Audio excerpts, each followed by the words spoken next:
Hello प्यारे बच्चों, इस वीडियो में हम लोग डिस्कस करेंगे क्लास 9 के कुछ इंपॉर्टेंट क्वेश्चन जो 2 मार्क ईच रहने वाले हैं। ठीक है ना भाई। इससे पहले 1 मार्क ईच और आगे भी अनदर वीडियोस में भी कुछ बड़े क्वेश्चन डिस्कस करने जा रहे हैं।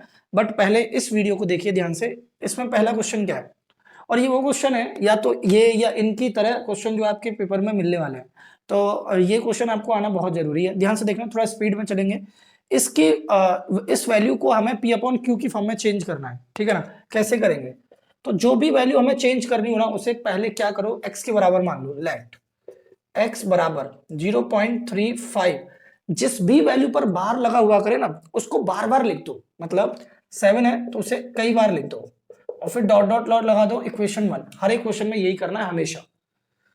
7 पर बार है तो 7 को लिखा। अगर 5 7 पर बार होता 5 7 5 7 5 7 5 7 5 7, इस तरीके से लिखते। अब इसके बाद हमेशा पहली इक्वेशन में 10 का मल्टीप्लाई करो। Multiply by 10 to both side. जो मैं तरीका आपको बता रहा हूं, आप वो किसी भी क्वेश्चन में फॉलो कर सकते हैं। ये हो जाएगा 10x। अब जब 10 का मल्टीप्लाई करेंगे ना, तो ये जो डेसिमल है वो एक डिजिट आगे चला जाएगा। मतलब 3.5777 डॉट डॉट डॉट। अब एक बात समझना, यहां डेसिमल के बाद 357 है, यहां 577 है, तो ये अलग अलग वैल्यूज है ना। तो जब तक डेसिमल के बाद की वैल्यू सेम ना हो जाए तब तक मल्टीप्लाई करते रहना है। इसमें एक और बार 10 का करो, multiply by 10 to both side. जब दोनों तरफ 10 का मल्टीप्लाई करोगे तो ये हो जाएगा 100x। अब ये डेसिमल एक और आगे चला गया 35.7777। अब एक बात बताओ, पॉइंट के बाद 7777, पॉइंट के बाद 5777, पॉइंट के बाद 3577 अभी सेम नहीं है ना, क्योंकि यहाँ 7 से है, यहाँ 5 से और यहाँ 3 से है। इसको एक और बार 10 से मल्टीप्लाई करो, जब तक सेम ना हो जाए करते ही रहो। Multiply by 10 to both side, to both side. अब देखो इधर हो जाएगा 1000x, पॉइंट एक और स्टेप आगे चला जाएगा 357.7777, इक्वेशन 4। अब देखो पॉइंट के बाद 777, पॉइंट के बाद 777, कम बन गया ना। और तो किसी के साथ 77 नहीं है। बड़ी वाली इक्वेशन में से छोटी वाली इक्वेशन को सब्ट्रैक्ट कर दो। Subtract subtract equation 3 from equation 4। मतलब तीसरी इक्वेशन को घटाओ चौथी में से। तो चौथी ये है, अब इसमें से इसे घटा दो। तो ध्यान से देखना, जब 1000 में से 100 घटाओगे और यहां डेसिमल के आगे और डेसिमल के आगे अपने आप माइनस हो जाएगा 0। इसमें से इसे घटाएंगे 357 माइनस 35, ये हो जाएगा 900x। और 7 में से 5 गए 2, 5 में से 3 गए 2, 3 में से 3। अब इसे डिवाइड में ले जाओगे 322 अपॉन 900। क्या कट रहा है क्या भाई किसी से? चेक कर लो भाई।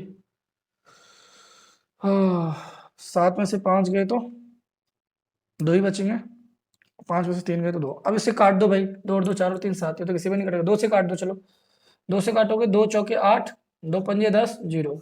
2 से काटोगे 2 एकम 2, 2 छिक्के 12, 2 एकम 2। और किससे कटेगा भाई? 6 और 2 8, 2 से नहीं, 3 से नहीं, 4 से नहीं, 5 से नहीं, 6 से, 7 7 दूनी 14, 15 16। 7 तिया तो कट जाएगा लेकिन 7 से नीचे नहीं कटेगा। 3 7 8 9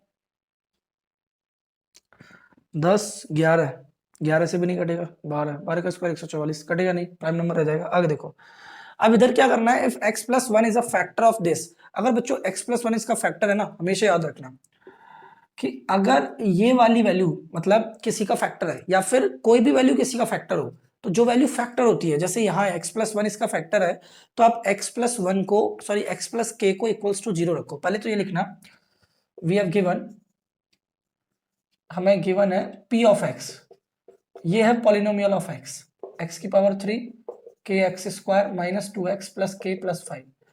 अब क्योंकि x प्लस 1 इसका फैक्टर है, एज लिखना, अरे 5 क्यों लिख रहा हूं भाई, k है, as x plus k is a factor of given polynomial, given polynomial. तो अगर बात को समझना, एनसीईआरटी बेस्ड क्वेश्चन ही है, एक्सरसाइज 2.4 क्वेश्चन नंबर 3 पर बेस्ड है। अगर x प्लस k इसका फैक्टर है तो देन पुट x प्लस के इक्वल्स टू 0, तो यहां से x की वैल्यू क्या देगी, माइनस के। क्लियर है? अब इस x की वैल्यू को माइनस के यहां पुट कर दो। अगर ये इसका फैक्टर है तो x की वैल्यू माइनस के रखने से इसका आंसर क्या आना चाहिए, 0 आना चाहिए। ठीक है, तो पुट करना x की वैल्यू माइनस के, p ऑफ माइनस के, x की जगह माइनस के का पावर 3 और माइनस के की पावर 2 और 2 माइनस के प्लस 5। अब ध्यान से देखना, माइनस की पावर ऑड है तो माइनस ही आता है, तो माइनस के की पावर 3, और ये माइनस का स्क्वायर है तो पॉजिटिव हो जाएगा, के स्क्वायर इंटू के की power 3, minus minus plus 2k और प्लस के प्लस 5, यहां लिखना इक्वल्स टू 0, क्योंकि ये फैक्टर है तो जो आंसर आएगा वो क्या होगा, 0 होगा। अब सुनना ध्यान से, या फिर इधर न रखकर बात एक ही है, इधर रख दो 0। अब देखो ये वैल्यू तो कट जाएंगी, 2k प्लस के कितना हो जाएगा, 3k प्लस 5 इक्वल्स टू 0, तो 3k equals to -5, k equals to -5/3, तो ये आपका आंसर निकल के आ जाएगा। और आपको k की वैल्यू तो निकालनी थी। अब देखो आगे और इंपॉर्टेंट वैल्यूबल, देखो बच्चों अब हम बढ़ते हैं क्वेश्चन नंबर नेक्स्ट थर्ड की तरफ। क्वेश्चन नंबर थर्ड में कह रहे हैं right the two solution for the equation. 2 solution पूछे, 3 पूछे, 1 पूछे, 4 पूछे, कितने भी पूछे, तरीका यही रहेगा, इक्वेशन बदल जाए कोई दिक्कत नहीं है, तरीका यही रहने वाला है। देखना ध्यान से, we have given equation, we have given a equation, हमें क्या इक्वेशन गिवन है, 2x प्लस वाई बराबर 7। इसके 2 सॉल्यूशन निकालने हैं। पहला, आप x या y में से किसी एक की वैल्यू कुछ भी मान लो, जैसे आपने लेट किया, लेट लिखना to find solution, first we take, जैसे आप x लेना चाहते हो, आपने लिया x बराबर 1, तो यहां पुट कर दो 2 इंटू 1 प्लस वाई बराबर 7, 2 एकम 2 प्लस वाई बराबर 7, तो y की वैल्यू क्या आ जाएगी, 7 माइनस 2 वाई बराबर 5। एक बार दोबारा देखो, x की वैल्यू आपको लग रहा है क्या 1, 0 ले लो, -1 ले लो, 2 ले लो, 100 ले लो, कुछ भी ले लो, whatever you want you can take it. Is it clear? आगे सुनो, x की वैल्यू अब आपको लग रहा है क्या x की, नहीं भाई y की ले लो, किसी एक की ले लो, दूसरे की निकाल दो। तो जब आपने x की वैल्यू यहां रखी तो 2 एकम 2 और प्लस इधर जाके माइनस हो गया, तो 7 में से 2 घटाओगे 5, तो इसका मतलब क्या है, 1,5 is the solution of the equation, is the solution of the equation. अब दूसरा देखो, टू फाइंड अनदर सॉल्यूशन, आप कुछ भी ले लो x को, वी टेक, बताओ क्या लोगे, तुम ही बताओ क्या लोगे, तुम्हारे मन में मैं सोचूं क्या आ रहा होगा, मैं एज्यूम करता हूं तुम्हारा दिमाग पढ़ता हूं, पक्का मैंने पढ़ लिया, x की वैल्यू 0 सोच रहे हो, आ जाओ इधर। सही कहा ना मैंने? अगर सही कहा है तो बता देना कमेंट बॉक्स में, मुझे पता है तुम नहीं बताओगे कमेंट बॉक्स में, इसका मतलब अगर गलत हो तो बताना कमेंट बॉक्स में, सही हो तो मत बताना, क्योंकि कमेंट बॉक्स में तुम बताओगे नहीं, इससे अच्छा मैं ही खिल जाऊं। तो x की वैल्यू ले लेना 0, ठीक है ना भाई, x की वैल्यू 0 लोगे तो यहाँ x की वैल्यू 0 रख देना, 2 इंटू 0 प्लस वाई बराबर 7, तो y इक्वल्स टू 7, तो यहाँ लिख देना x की वैल्यू 0 है, तो 0,7 is also the solution of the equation of the given equation. अब इधर आ जाओ, बोल रहा है a प्लस बी 110 है और c प्लस ए 135 है, बताओ a कितना होगा। वाह वाह वाह, छा गए। इधर देखो, एक बात बताना भाई, angle a plus angle b plus angle c कितना होता है, 180 डिग्री होता नहीं होता, bye angle sum property of triangle. अब एक बात बताओ, यहां से b की वैल्यू अगर मैं निकालूं, फ्रॉम गिवन से एंगल b की वैल्यू क्या आएगी,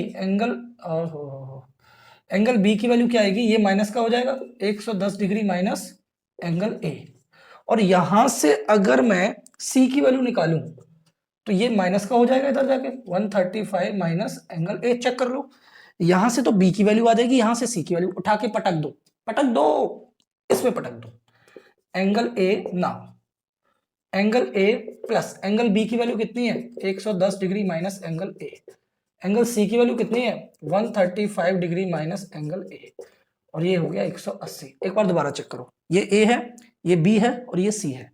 अब एक बात बताओ, a को खा जाएगा, खा गया ना, इधर आ जाओ, अब इन दोनों को प्लस करो, ये हो जाएगा 245, प्लस का 180 इधर आके क्या हो जाएगा माइनस का 180, और माइनस का ए इधर जाएगा तो क्या हो जाएगा प्लस का। अब देखो इसमें से घटाओगे 65, तो एंगल ए की वैल्यू कितनी आ जाएगी 65, और आपको एंगल ए ही तो निकालना था। और अगर आपको कुछ और निकालना है तो ए यहां रख देना, बी आ जाएगा, मतलब ए यहां रख देना, बी आ जाएगा, ए यहां रख देना, सी आ जाएगा, वही आपका आंसर हो जाएगा। ठीक है ना भाई, फ्लो फ्लो में कुछ गड़बड़ तो नहीं कर दी?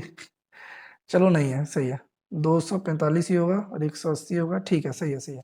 अब इधर आ जाओ, find the angle which is 1/5 of its complement. एक एंगल है जो अपने कॉम्प्लीमेंट का 1/5 है, मतलब हमें जो गिवन है, वी हैव गिवन जो एंगल है वो is 1/5 of its, angle is 1/5 of its complement. तो इसका मतलब क्या है कि एंगल 1/5 है कॉम्प्लीमेंट का, तो कॉम्प्लीमेंट को x मान लो, let complement of angle equals to x। तो एंगल कितना हो जाएगा, देखो ये x/5, जब आप कॉम्प्लीमेंट को x मान रहे हो तो x/5 करोगे तभी तो एंगल आएगा। अब आप क्या जानते हो, वी नो दैट कि एंगल प्लस उसका complement, angle and plus complement of angle का सम कितना होता है 90 डिग्री। अगर कॉम्प्लीमेंट की जगह सप्लीमेंट लिखा होता तो 180। अब एंगल की वैल्यू कितनी है x, और कॉम्प्लीमेंट की वैल्यू कितनी है x/5, 90। तो एलसीएम लेना, 5x प्लस x/5, 5 और 1 कितना हो गया 6x, और 5 इधर चला जाएगा मल्टीप्लाई में, और x इक्वल्स 9×5 = 45/6। अब इसको 450 को भाग कर दो, ठीक है ना। अब देखो 6×7=42, 3×6=50, 6×5=30, तो x की वैल्यू 75, हमें निकालना क्या है, फाइंड द एंगल। तो एंगल हो जाएगा हमारा, ये तो कॉम्प्लीमेंट है, कॉम्प्लीमेंट ही तो x माना था, तो कॉम्प्लीमेंट हो गया 75, और एंगल कितना होगा 1/5 ऑफ 75, 15, तो एंगल कितना आ जाएगा 15 डिग्री। ठीक है ना भाई, एंगल 15 होगा और कॉम्प्लीमेंट 75 होगा। कैसा लगा वीडियो, लगा हो तो ठोक देना, ठीक है। बढ़ते हैं नेक्स्ट वीडियो में।